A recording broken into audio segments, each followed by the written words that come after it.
Welcome again to the channel. In this video, we're going to be talking about what it's like living with an ESFP as an INFP.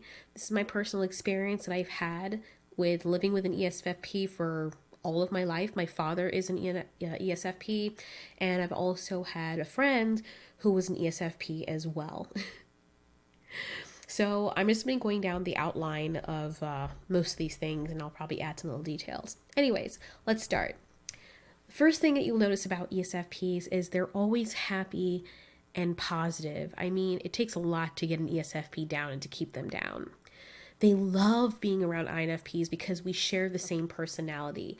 My dad, I only have good memories about him. He's a beautiful soul. I mean, so wonderful to be around. I'm not just saying that because he's my dad. I love him so much, but I've only had good memories with him always.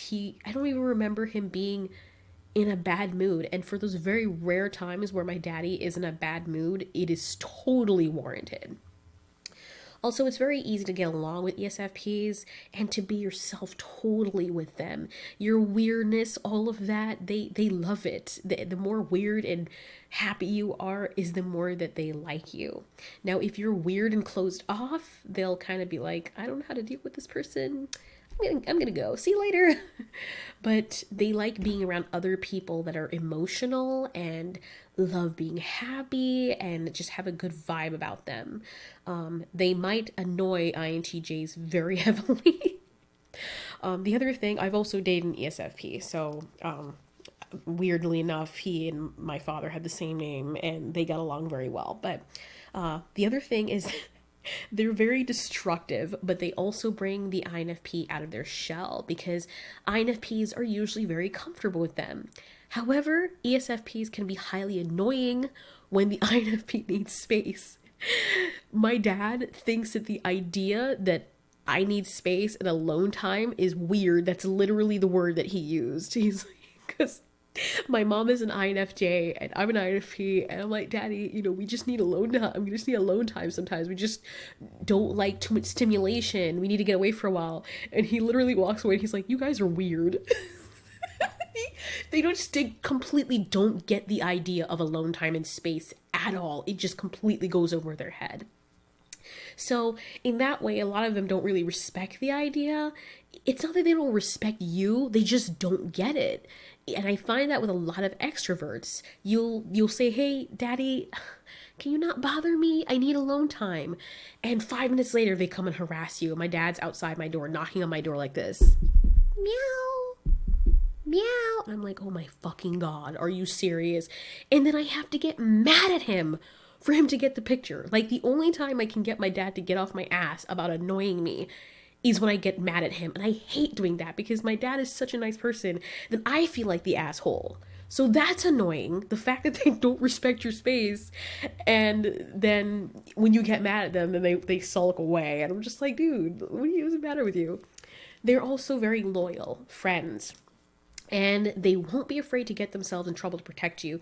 Usually they don't think about the consequences of their actions. Like, if somebody hurts you, who hurt you? Let me go at him. I'm just like, wait, if you do that, you go to jail. And they don't care. They're just like, go off. I remember the time my dad, just as an example, when I was little, maybe this is more so because he's a parent as well. Maybe every dad would do this. INTJs wouldn't. They would think about the consequences and find some other way to get that person in trouble.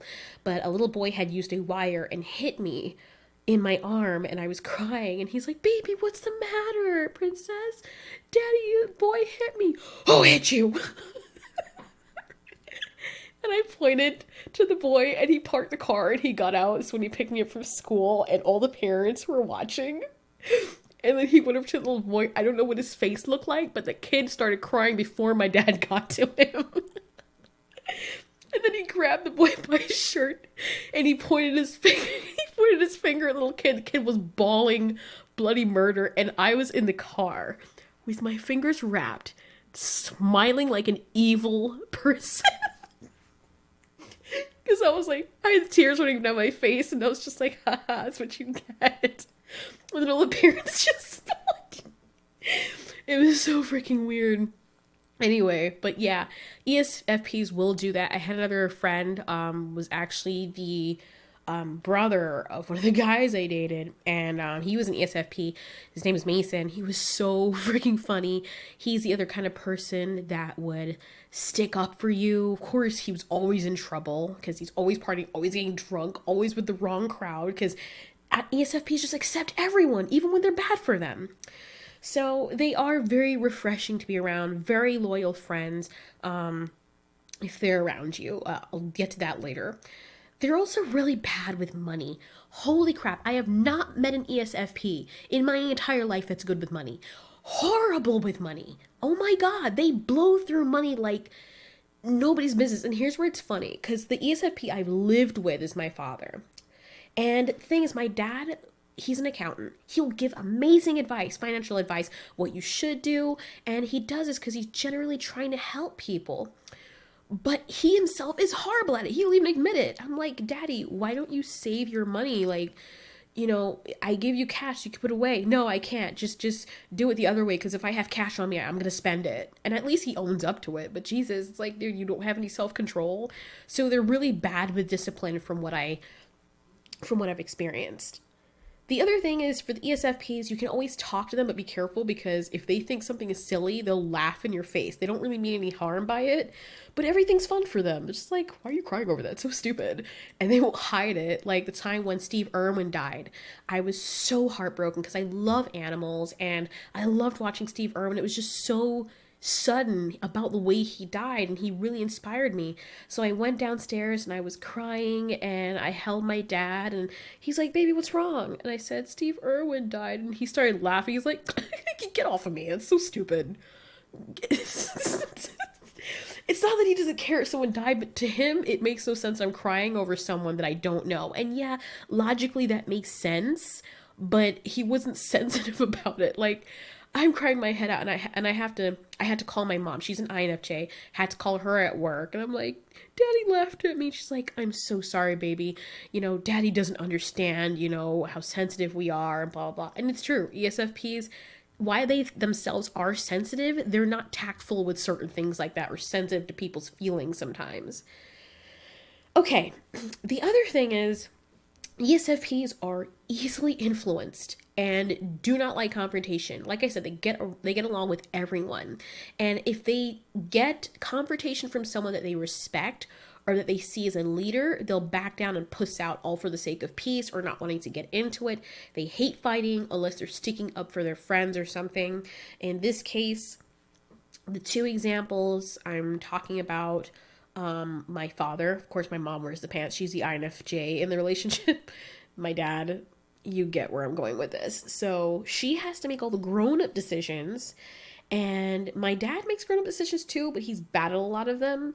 So since she pulls all the plugs and whatnot, she basically wears the pants in the relationship when it comes to most of the grown-up life stuff. So of course, if she's upset, he used to start to argue, like, yeah, but it's not that big of a deal, and to him it really isn't, but to her it would just like augment the whole thing. And holy crap, when you piss off an INFJ, they like hold a grudge with you. I don't know what the hell that's about. Even when INFPs will let it go, or they'll just like, oh, distance themselves. Oh no, the INFJ like holds a freaking malicious grudge against you. Like total bitterness. It's so freaking crazy. So he'll just not say anything, and he'll let my mom do all the thing. He doesn't want to fight. He doesn't want to get into it. It's all about good vibes with the ESFP, which is one of the reasons that I love them so much. It can be a little bit annoying when you're going through something and you need someone to talk to and be like, there. They're not really great at that. They're just like, hey, let's go get some ice cream. Like, bitch, I don't want ice cream. I want to cry. So they're so adorable. They have no tact when it comes to certain social behaviors as well. Like, they mean well, but basically what you see is what you get with them. If they see that you're depressed, they don't know how to deal with that. They're just like, aw, you know, everything's gonna be okay, you know, or let's go play. You'll forget about it. And sometimes it is the best way. Sometimes you just want to talk about stuff. They're not good with that. They're not good at sitting down and listening to you. They want to go out and do something or distract you from things. And sometimes some of them have learned to listen, but the most I've seen them do, at least for my friend ESFPs, they'll take your side all the time. they'll never be like, yeah, that person's evil. The way they make you feel better is, yeah, it sucks, man. That sucks, and that person shouldn't have done that. Let me get you a beer, or let me get... That's just how they are. But when it comes to like certain actions outside of trying to console someone, they will say what's on their mind. What they say is what they totally mean.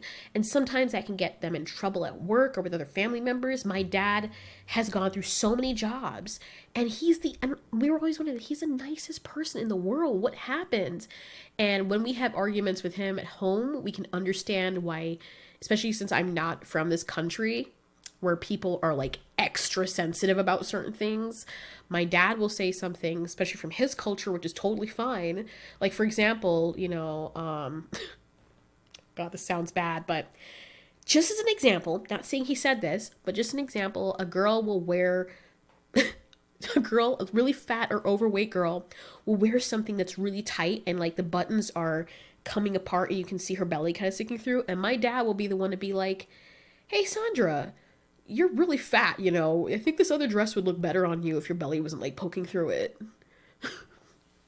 And he's trying to help her out, but I guess people in America will take that to mean like sexual harassment, or you're not respecting my right as a woman, or something like that. Like, it's just really weird. It's stuff like that. My dad's not done stuff like that, but he'll say stuff like that, and he doesn't mean anything by it. He's just telling the truth.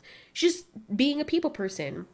So that has gotten him in trouble with jobs where he's supposed to not say anything, and he'll say something.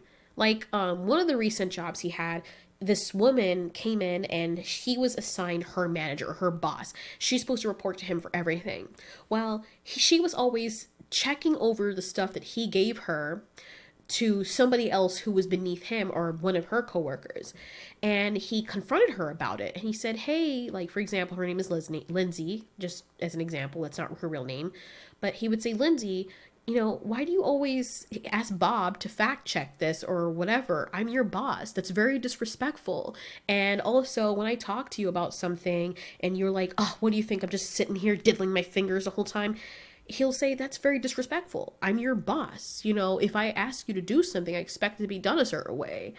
And if my dad has a problem with someone, he'll let them know, like, as nice as he can, that this is a problem. Lindsay will say, oh, yeah, you're right. And then she'll go and cry to human resources and get my dad in trouble because I guess he hurt her feelings. So that is something that ESFPs have a problem with. It's in certain workplaces, I can understand why ESFPs are probably not the best personalities to work in office environments. That somehow that doesn't really work out very well for them. However, when my dad was a teacher, people loved him. Students loved him. So maybe that was a better occupation for him. And that being said, just an interjection, it is really important that if you realize you fit a certain personality type, these personality type tests, even though I don't think one size fits all, because at the base of it, we're individuals, it does help if you understand at the base level what your personality type fits in, what spectrum you're on, so you can find an occupation that fits with your personality type so that you're more happy and comfortable, and so are the people around you. The next thing is, I notice if ESFPs see that you're sad, they'll go out of their way to make you happy. An example of this, when I was really little, I was, 9 years old for my 9th birthday party. I went to a rich school, but I guess my family was considered poor because we were middle class. So all the other rich kids whose parents all had mansions, I was the weird person because I was weird, and also I wasn't as rich as them. So everybody who invited all the kids to their birthday parties, of course, they invite everyone. They invited me too, so we could show off what their houses look like and their figure-8 pools and their 10 acres of land, and that was all fine. When I invited everyone for my 9th birthday party, not one soul came. I was in my little princess dress with my tiara. My cake was sitting on the table with the number 9 and the fire on it. The lights were all turned down low. I had makeup on. We had the music. And I remember my maid and my father and like 2 of their family members were there. And we were all waiting and waiting. And no person came. Nobody called and said they weren't going to come. Nobody came. Just nothing. It was horrible. And after like 30 minutes of us just standing there waiting for people to show up, I just started crying. I was so hurt because I went to everybody else's birthday party and nobody cared enough to show up to mine. Back then, I was a kid, I probably would have just gone to my room, but then everyone was also standing around me. So my dad, he bent down and he hugged me. Of course, he's a father. He hugged me and he rubbed my back and he said, "Princess, I'm so sorry. I'm so, so sorry. I promise you that your next birthday is going to be the best birthday you've ever had." And I remember that to this day because, oh my God, I'm crying. It's freaking emotional. But my 10th birthday, not only did my dad surprise me and got a crap ton of people to come to my birthday, he got me one of those bounce-a-bounce things. It was an entire block party. I don't know how he got the, because we had a condo, like weird, I don't know what you call it, but it's like an apartment complex, but it's with like these ranch apartments or something.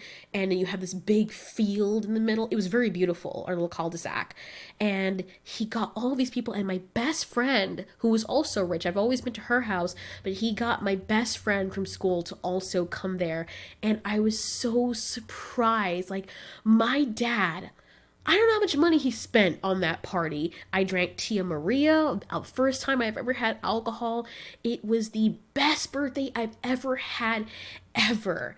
And I was so happy. He said, "See, baby, I told you this would be the best birthday I ever had." And I will never forget that for as long as I live. That is my father. That is the kind of personality that he has. And man, did my dad throw a party. Holy crap. So that was one of the things, just makes me cry every time. That's the kind of personality that the ESFP is. They are also wonderfully loyal if they're always around you. Now, this one thing this is a really strange part. I know a lot of people will think a certain way about certain things, but my parents had a very strange marriage. And when I really look at things objectively, I understand why my father did what he did when my mom went to the States. She was away from him for 8 years. 8 years they've not physically seen each other. And I understand she left to go to the country to try and make life better or whatever, so we could be rich later or something, but it's a long time. And as I said, yes, I think everybody, doesn't just matter what personality type you are. I think INTJs are the only ones I know that would probably go the longest. And they would just, do their little thing on the computer and they have that and they'll just stay away from people. It will not be any problem for them. Plus, they don't really go out of their way to get a relationship anyway. So, I mean, my husband only had 2 girlfriends before me and they were long relationships. So, and he told me he doesn't go out of his way to, like, even if a girl shows interest in him, he'll like pick her apart and be like, "No, I don't want to." And he'll just stay alone for as long as can be. ESFPs are not like that. They need to be around people. If you were married to one and they go across seas or they have to leave on a business trip or they're not going to be around you for a long time, expect that they're going to cheat on you. Expect that they're going to do what they have to do while they're not able to see you for 5 years. And on those grounds, it's totally understandable because it took some time before it even got to that point. They need to be with the people that they love, because if that doesn't happen, basically out of sight, out of mind. If you're in a relationship with an ESFP and it's a long distance relationship, it is stupid. It is stupid, and you're setting yourself up to get hurt unless you totally understand that you guys are in an open relationship until you get to see each other. And even that is dangerous because ESFPs are very emotional and they may not understand that this is just for the time being. They'll actually straight up fall in love with a person and then want to divorce you. That's how it happens. They see to themselves what's in front of them, their faces is more logical. Not that they're even thinking logically, they're totally thinking with emotion. So you're out of sight. They can be married to someone that in their mind, that person's in another country. You don't know when you're ever going to see them again. You haven't seen them in 8 years. This person's here now. You want to have a family. I want a divorce. That's just how it works. And I understand totally where they're coming from. Me, I've been in a 3-year long distance relationship with one boyfriend, and then with my INTJ, it was like a year and a half or 2. And I never cheated on them. I never even thought about it. But that's when you're totally sold out for someone. I could totally do that because INFPs are very loyal, but we also think about the long range stuff. Of course, we let our emotion kind of cloud us with the long range stuff. So we're thinking about long range, I want to be with this person, but then our emotion clouds the judgment that says, yeah, but how long is this going to last if you guys never see each other? So that's one thing with the ESFPs. Also, because they need social interaction, and when they fall in love, they get stupid. My father had his girlfriend. He still loved me very much, but I don't know if his girlfriend was jealous of me or something because I wasn't her kid. Of course, she was this pretty woman, and she wanted to have a baby, and she was very mean to me one time, and she yelled at me because she took my toy and she was playing with it with this little baby that she saw some other relative of hers was playing with. And she's just like, give me that. She took my little orca whale toy out of my hands. So I started crying because we don't like being treated that way. And she's like, what are you crying for? You know, there's no reason for you to be crying. And my dad, of course, the ESFP, very easily influenced when his emotions are all in it. He's just like, go to the car. I'm just like, really? You let her treat me like that? But so that's why I'm saying, like, they're loyal if they're always around you, and you have to also consider that they're very easily influenced. They follow very easily when their emotions are wrapped into something. They don't think totally clearly. So out of sight, out of mind with the ESFP. Also, another thing, you'll always feel horrible for hurting their feelings as an INFP. The only way you can get across what you really mean for them to leave you alone is to yell at them or to make them lose their argument, which is honestly very easy. No, but in all seriousness, you do feel horrible hurting them because they're usually really nice, as annoying as they can be. The other thing with the ESFPs is that they forgive and forget very, very easily. Where INTJs or INFJs or INFPs or even some INTPs will hold on to things, ESFPs are so ready to let go. If I were to compare the ESFP with an animal or animals, I would compare them to golden retrievers or Labradors, dolphins or fennec foxes. No matter how many years go by, you will never forget your relationship or interaction with one. So that's what I gotta say about the ESFP. That's what it's like living with one. That's what I've come to know or observe having grown up and lived with one. They're wonderful, they're fun, they're reactionary, they're irresponsible, they're loyal. They can also get you into a lot of trouble, but you will always remember every interaction you've had with them as an adventure. They also tend to be very funny and entertaining across the board. I've never met an ESFP that's not funny or just ridiculously entertaining. That's just something that comes naturally to them. If you need to throw a party, the ESFP, leave it to them to be the entertainer, and leave it to someone like the INFP to greet people, and then leave it to the INTJ to plan the whole thing behind the scenes where they don't have to be there. Or maybe like handle the finances or something. Anyways, this was a long video. I hope this helped you better understand from an INFP's perspective what it's like living with an ESFP. I've dated ESFPs as well. That's another story.